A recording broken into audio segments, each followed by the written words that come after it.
시장이 반찬이라는 말이 있습니다. 배가 고프면 뭐든지 맛있다는 뜻인데요. 배가 고프지 않아도 이거 하나만 있으면 밥을 정말 잘 먹는다 하는 음식들이 있습니다. 밥도둑이라는 별명을 가진 음식들입니다. 딱 보셔서 아시겠지만 제가 사실 먹는 걸 그렇게 즐겁게 막 찾아 먹는 스타일은 아닙니다. 이런 저에게도 그런 음식이 있기는 합니다. 계란찜이라든지 두부조림이라든지 그런 것들을 굉장히 잘 먹는데요. 사람마다 다른 음식을 이야기할 수 있겠지만 제가 조금 전에 밥도둑이라고 했을 때 한국 생활을 오래 하신 분은 아마 같은 메뉴를, 같은 음식을 생각하셨을 것 같습니다. 간장게장이 바로 그것입니다. 여러분 혹시 간장게장과 관련한 슬픈 이야기를 알고 계신가요? 들어보면 슬픕니다. 안도연의 스며드는 것이라는 시입니다. 꽃게가 간장 속에 반쯤 몸을 담그고 엎드려 있다. 등판에 간장이 울컥울컥 쏟아질 때 꽃게는 뱃속의 알을 껴안으려고 꿈틀거리다가 더 낮게, 더 바닥 쪽으로 웅크렸으리라. 버둥거렸으리라. 버둥거리다가 어찌할 수 없어서 살 속에 스며드는 것을 한때의 어스름을 꽃게는 천천히 받아들였으리라. 껍질이 먹먹해지기 전에 가만히 알들에게 말했으리라. 저녁이야, 불 끄고 잘 시간이야. 한 어미 꽃게가 자신 안에 알이 들어있었는데 간장이 들어오는 겁니다. 상황 자체는 인간의 시선에서는 웃기지만 나름 슬픈 이야기인데요. 간장게장을 담글 때 게를 죽이지 않는다고 합니다. 게가 살아있어야 살이 통통하고 더 맛이 좋다고 합니다. 이 시를 읽은 어느 소녀는 울컥울컥 쏟아질 때 자신도 눈물이 울컥울컥 쏟아졌다고 말하기도 했고, 누군가는 이 시를 읽은 후 한동안은 간장게장 못 먹겠다고 말하기도 했습니다. 제 지인이 말했는데 그 후로 먹는 걸 봤습니다. 시인들은 참 대단합니다. 생각하는 게 다르다는 느낌을 받습니다. 저는 간장게장이 만들어지는 과정을 몰라서 그런지 간장게장을 보면서 그런 생각을 한 번도 해본 적이 없습니다.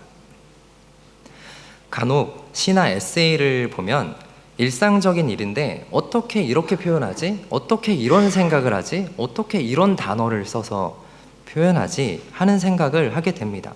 작가님들도 태어날 때부터 그런 글을, 그런 표현을 쓸 줄 알았던 것은 아닐 텐데 어떻게 하게 됐을까? 어떻게 하면 저런 시각과 관점을 가질 수 있을까? 프랑스 소설가 앙드레 지드는 지상의 양식이란 책에서 시인의 재능은 자두를 보고도 감동할 줄 아는 재능이다 라고 말했습니다. 이 재능은 타고나기도 하겠지만 적극적인 생각, 능동적 사고에서 그리고 그와 동반한 경험으로 만들어지기도 합니다. 사람은 환경에 따라 생각하는 게 다릅니다. 보이는 것이 다르고 집중하는 것이 다르기에 무언가를 보는 시각과 관점이 다를 수밖에 없습니다. 그렇기에 사람은, 우리는, 나는 경험으로 형성된 존재라고 말할 수 있습니다. 한국 유전자를 가진 사람이 호주에서 태어나고 자란다고 해서 한국에서 자라는 아이들과 똑같이 생각할까요? 유전자, 그냥 한국인의 피가 흐른다는 것만 같지 보는 것, 경험하는 것, 들리는 것, 사회의 구조가 다르기 때문에 생각하는 형식과 관점은 충분히 달라질 수 있습니다. 문화권에 따라 생각하는 것이 다릅니다. 한 방송에서 동서양 사람들의 인식 차이를 나타내는 심리 테스트를 패널들을 앉혀놓고 진행한 적이 있습니다. 제가 질문을 한 가지 드리겠습니다. 가장 앞에 있는 공은 몇 번 공인가요? 가장 앞에 있는 공은 몇 번 공인가요? 이 이미지는 한국 심리학에서 동양과 서양을 구별할 때 자주 사용되는 설득력 있는 실험이라고 합니다. 여러분은 몇 번 고르셨나요? 저는 1번을 골랐습니다. 보통 동양 문화권 사람들은 1번을 많이 고르고 서양 문화권 사람들은 3번을 많이 고른다고 합니다. 당시 프로그램에 출연했던 패널들 중에 딱 한 명, 단 한 명만 3번을 골랐었는데 그분은 하버드에서 공부하셨던 분이었습니다. 중요한 건 하버드가 아니라 서양 문화권에서 공부한 사람이라는 게 중요한 겁니다. 하버드에서 3번 고르라고 가르치진 않을 테니까요. 서양에서는 내가 앞을 바라보고 있는 입장입니다. 그래서 앞에 있는 것이 무엇인가요? 라고 물어봤을 때 저 앞에 있는 것을 이야기하는 것이죠. 하지만 반대로 동양 문화권 사람들은 나 중심에서 봤을 때 저 멀리에서 가장 바로 앞에, 한국말로 엎어지면 코 닿을 때라는 말처럼 말 그대로 바로 앞에 있는 1번을 많이들 고릅니다. 타인의 시선을 서양 문화권 사람보다 동양 문화권 사람들이 타인의 시선을 더 의식한다는 결과로 나타내기도 합니다. 내가 태어나고 자란 곳의 환경과 문화에서 오는 시각의 차이는 분명 존재합니다. 시각과 관점의 변화를 위해 훈련을 하려 해도 내가 태어난 곳 그리고 자란 환경을 바꿔버릴 수는 없습니다. 그렇다면 후천적으로 할 수 있는 무언가가 필요하다는 건데 그것이 무엇일까요? 그건 바로 능동적, 적극적으로 생각하는 것입니다. 문화 차이를 뛰어넘어 어떤 글이나 대상을 제대로 알기 위해서는 내가 가지고 있는 배경 지식을 내려놓고 다양하게 그리고 적극적으로 생각하는 자세가 필요합니다. 영화 시라는 영화에 이런 대사가 나옵니다. 여러분, 사과를 몇 번이나 봤어요? 100번? 1000번? 100만 번? 여러분들은 사과를 한 번도 본 적 없어요. 사과라는 것을 정말 알고 싶어서, 관심을 갖고 이해하고 싶어서, 대화하고 싶어서 보는 것이 진짜로 보는 거예요. 오래오래 바라보면서 사과의 그림자도 관찰하고 이리저리 만져도 보고 뒤집어도 보고 한입 베어 물어도 보고 사과에 스민 햇볕도 상상해보고 그렇게 보는 게 진짜로 보는 거예요. 진짜로 본다는 것은 대상에 대한 궁금증 그리고 관심을 동반합니다. 작은 것 하나도 놓치고 싶지 않아 하는 마음, 그러한 마음이 있어야 제대로 볼 수 있습니다. 여러분이 살면서 진짜로 본 것은 무엇인가요? 저도 생각해 봤습니다. 그리 많지 않았습니다. 내가 여태까지 살면서 진짜로 관심 있게, 주의 깊게 본 것은 무엇일까? 정말 내가 사랑하는 것은 아니어도 작은 것 하나에 관심을 가지고 있었던 때는 있었나? 생각하다가 한 에피소드가 생각났습니다. 안 그래 보이실 수도 있지만 제가 한국에서 장교로 군대를 갔다 왔습니다. 그때 휴가를 갔다 들어오는 길에 낙원상가에 가서 기타를 사서 들어갔었습니다. 그 당시에 간부들만 쓸 수 있는 휴게실이 있었는데요. 제가 휴가 복귀하고 기타를 가지고 들어가니까 제 바로 아래에 있던 부소대장이 기타를 좀 봐도 되겠느냐 해서 봐라 하고 저는 소대원들, 그러니까 제 부하들한테 가서 나 잘 갔다 왔다 하면서 이야기도 하고 돌아왔습니다. 돌아왔는데 부소대장은 없고 기타만 테이블 위에 있는 겁니다.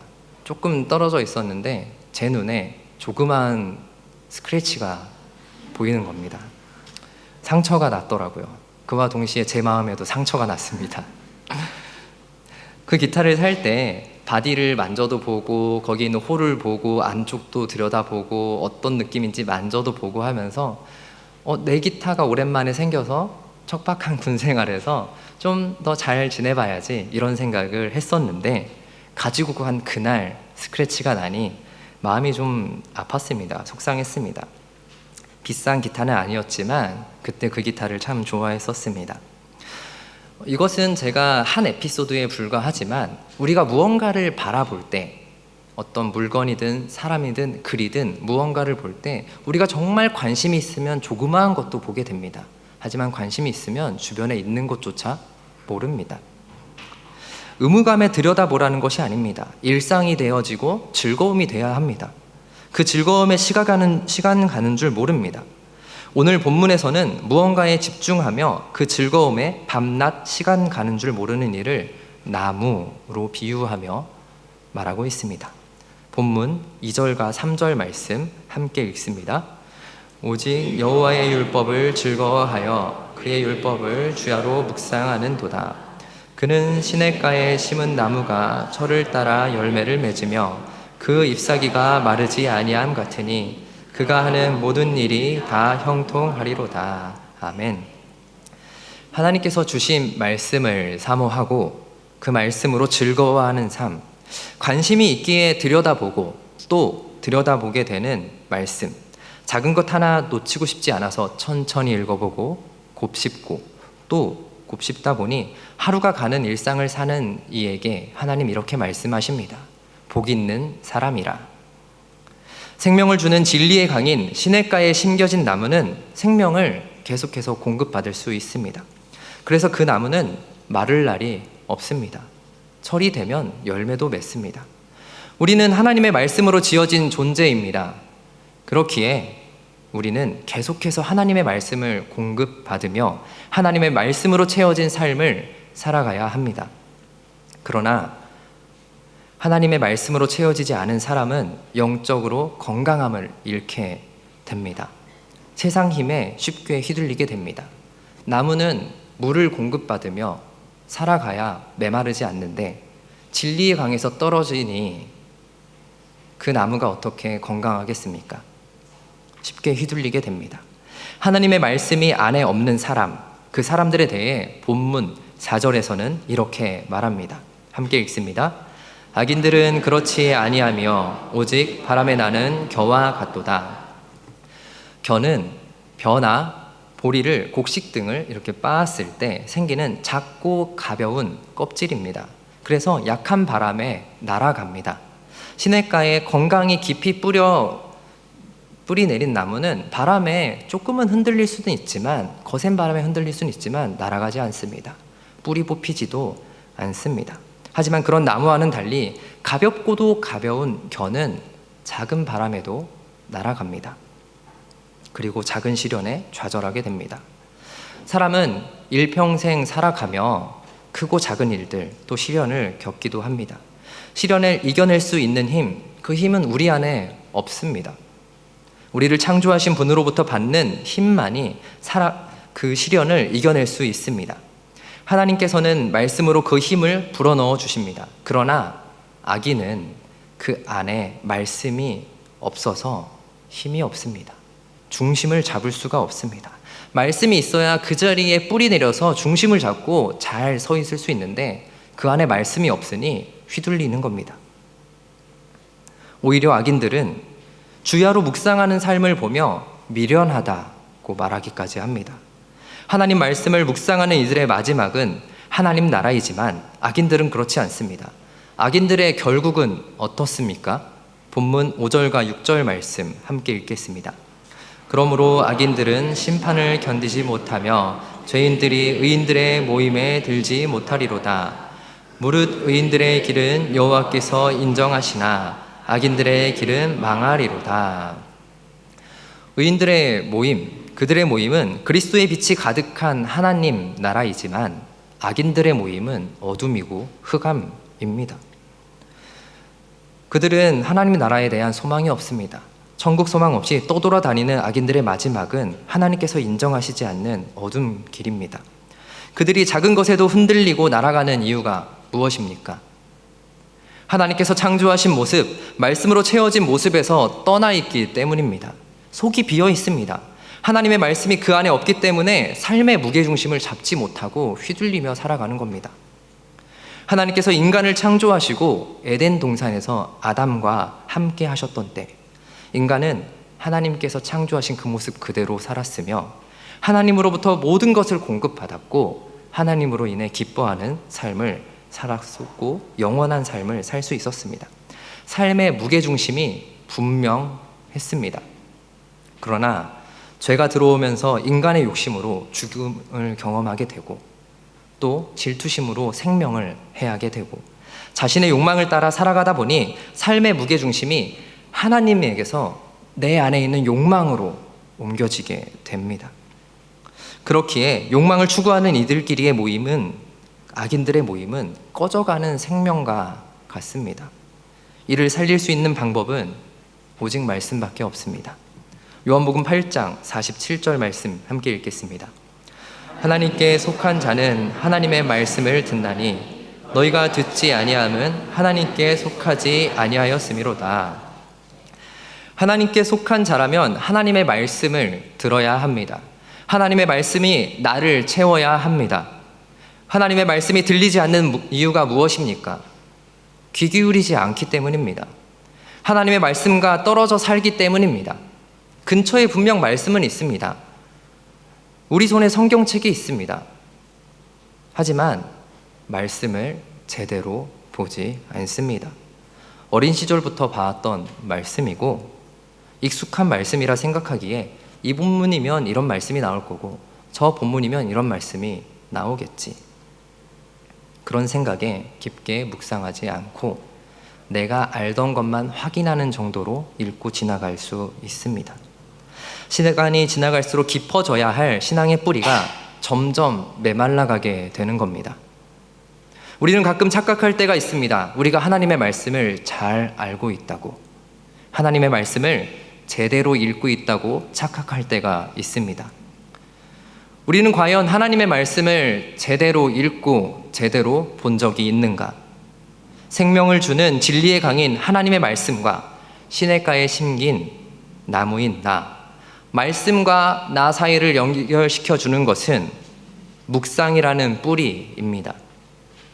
묵상이라는 뿌리로 진리의 강을 가득 채운 하나님의 말씀을 깊이 알아가야 합니다. 묵상이라는 뿌리가 깊이 내리면 내릴수록 하나님의 말씀을 깊이 느끼게 되고 세상 모든 문제에 휘둘리지 않고 건강하게 살아갈 수 있습니다. 우리가 가진 지식과 자라온 환경으로는 성경을 다 알 수 없습니다. 성경이 쓰여졌던 그 시대, 아브라함이 있던 그 시대, 우리는 살아보지 않았고 살아볼 수 없습니다. 우리가 살아보지 않았는데 어떻게 다 이해할 수 있겠습니까? 우리가 어떻게 높고도 깊은, 넓고도 넓은 하나님의 마음을 다 알 수 있겠습니까? 그래서 우리는 성령을 간구해야 하는 겁니다. 성령님의 임재를 간구하며 그분의 인도하심 따라 말씀으로 열매 맺어가는 삶, 깊고도 깊은 묵상 가운데 주시는 은혜로 하나님이 심으신 생명나무 한 그루에 열매 맺어집니다. 우리는 열매를 먹는 자들이 아닙니다. 열매를 맺어가야 하는 사람들입니다. 성령의 열매는 하나님의 말씀 안에서 맺어지는 것이지, 그 열매를 먹어야 믿음이 좋아지고 그 열매를 먹어야 사랑할 수 있고 그 열매를 먹어야 인내할 수 있는 것이 아닙니다. 하나님의 말씀을 곱씹고 또 곱씹고 또 읽고 또 읽다 보니 내 안에 맺어지는 열매 중에 성령의 열매가 나타나는 겁니다. 그렇게 우리는 그리스도인으로 변화될 수 있습니다. 우리는 묵상함으로 열매를 맺을 수 있습니다. 본문 2절 말씀을 다시 한번 읽어보겠습니다. 오직 여호와의 율법을 즐거워하여 그의 율법을 주야로 묵상하는 도다. 설교학자 폴 스칼 윌슨, 그는 그의 책 갓센스에서 이렇게 말했습니다. 성경은 궁극적으로 하나님이 누구이며 인간과 피조세계를 구원하시기 위해 그분이 행하셨고 행하실 일이 무엇인지에 관해 곧 인간이 아닌 하나님에 관한 내용을 담고 있다고 말합니다. 그러면서 성경을 읽는다는 것은 곧 하나님을 읽는 것이다 라고 말합니다.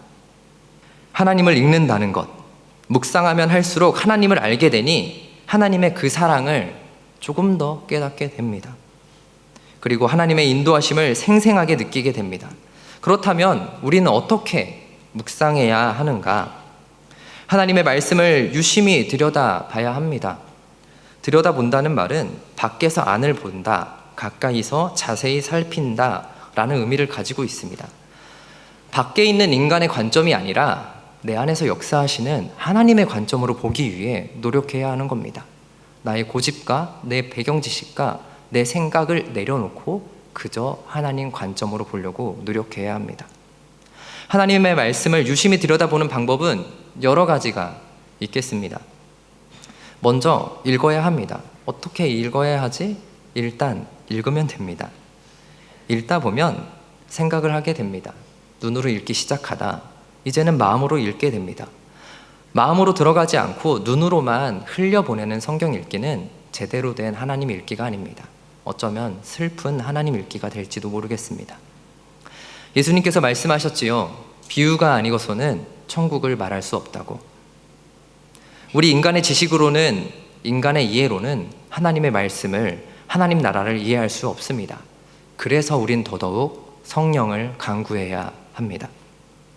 말씀을 읽기 전, 말씀을 듣기 전 성령의 임재를 구하며 하나님 말씀을 사모하는 마음을 간구해야 합니다. 내 마음이 세상의 유혹을 따르지 않고 지금 이 순간 역사하시는 하나님의 말씀에 집중할 수 있게 하소서. 하나님 말씀만을 향하기를 간구해야 합니다. 우린 연약하기 때문에 우리의 의지는 쉽게 꺾여버릴 수 있습니다. 그래서 더더욱 역사를 간구해야 합니다. 성령님의 역사하심으로 그 뜻을 알기 위하여 노력해야 합니다. 지금 이곳에 계신 성령님이 우리를 인도하시고 가르쳐 주실 것입니다. 바라기는 우리 시드니 교회 온 성도의 영이 깨어 하나님 말씀을 날마다 만나기를 소망합니다. 하나님 말씀을 만날 때 우리는 착각합니다. 어린 시절부터 봐왔다고, 다 안다고 말입니다. 익숙한 본문일수록 말씀을 깊이 보지 못하는 경우가 있습니다. 말 그대로 하나님 말씀을 깊이 들어가는 묵상을 해야 하는데 글자만 여러 번 읽는 경우도 있습니다. 매일 큐티 하시는 분들 계시죠? 1년에 성경 한 번씩 다 통독하시는 분들도 계십니다. 1년에 여러 번 읽으시는 분들도 계십니다. 다 좋은 신앙의 습관이고 좋은 드림입니다. 우리가 태어나기 전부터 있었던 성경, 오래된 말씀입니다. 오래된 말씀이기 때문에 너무나 익숙합니다. 그래서 우리는 더더욱 하나님의 말씀을 낯설게 보는 연습, 낯설게 볼 줄 알아야 합니다. 오래된 말씀을 낯설게, 오래된 낯설음. 목욕물에 들어가 넘치는 물을 보면서 부피에 대한 개념을 깨우쳤던, 유레카를 외쳤던 아르키메데스가 그날 처음 목욕했던 건 아닙니다. 그날 넘치는 물을 보며 잠시 생각에 잠긴 겁니다. 그날따라 유독 그 넘치는 물이 낯설게 느껴진 겁니다. 그러다 깨닫게 된 것이죠. 낯설게 바라본 겁니다. 처음 보는 것처럼, 익숙하지 않은 것처럼 보다 적극적으로 하나님의 말씀을 묵상해야 합니다. 묵상은 다른 사람이 대신해 주는 게 아닙니다. 큐티책 어딘가에 적혀 있는 해설을 보면서 나 새로운 거 알았으니 묵상했어 라고 말할 수 없습니다. 누군가 설명해 주는 거 들었다고 해서 묵상했다고 말할 수 없는 겁니다. 묵상은 성령의 임재 가운데 나의 지식과 경험이 앞서지 않고 겸손히 주님의 말씀을 기다려 하나님의 음성을 듣는 것을 말합니다. 그렇게 하나님을 알아가는 과정입니다. 그렇게 묵상이라는 뿌리를 깊게 내린 시냇가에 심은 나무, 그 나무는 언제나 하나님 나라 안에서 하나님과 동행하는 복을 누릴 수 있습니다. 묵상하기에 앞서 이렇게 성경을 읽어보는 건 어떨까요? 여러 인물들이 등장하는 이야기가 있다면 그 본문에서 우리 아이에게 동화책 읽어주듯 다양한 목소리로 혼자 읽어보는 겁니다. 그리고 각 인물들을 보며 저 인물은 어떤 마음이었을까? 잠시 멈춰서 생각해 보는 것도 좋습니다. 아직 기지도 못하는 정말 갓난 아기가 있는 집이라면 출애굽기를 보면서 요게벳이 이렇게 어리고 여린, 나를 떠나서는 금방이라도 위험에 처할 것만 같은 이 아기를 어떤 마음으로 보냈을까? 요게벳의 눈에 고인 눈물이 너무 많아서 모세가 강가에 떠내려져 가는 그 모습조차 안 보일 정도로 눈에 눈물이 가득 차 있지는 않았을까? 어떤 마음이었을까? 이삭이 아들 야곱이 아비를 속이고 딸을 속이고 형의 축복을 가로챘다는 것을 알았을 때 이삭은 어떤 마음이었을까? 내가 성경 본문 그 시절 그 현장에 있었다면 주변이 어떻게 보였을까 상상해 보는 겁니다. 우리는 종이 한 장 넘기는 겁니다. 그냥 스크롤 넘기는 겁니다.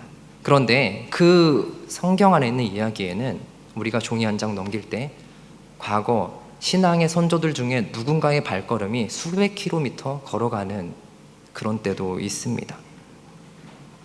수많은 밤낮이 그 안에 담겨 있습니다. 그저 내 삶에 적용하기 위해, 내 마음에 편안해지기 위해서 그렇게 읽는 성경 읽기는 열매 따먹기식의 성경 읽기입니다.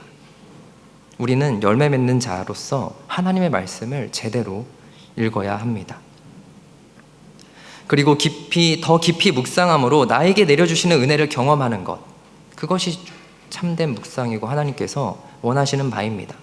지금 시대는 영상을 위주로 보고 듣는 시대입니다.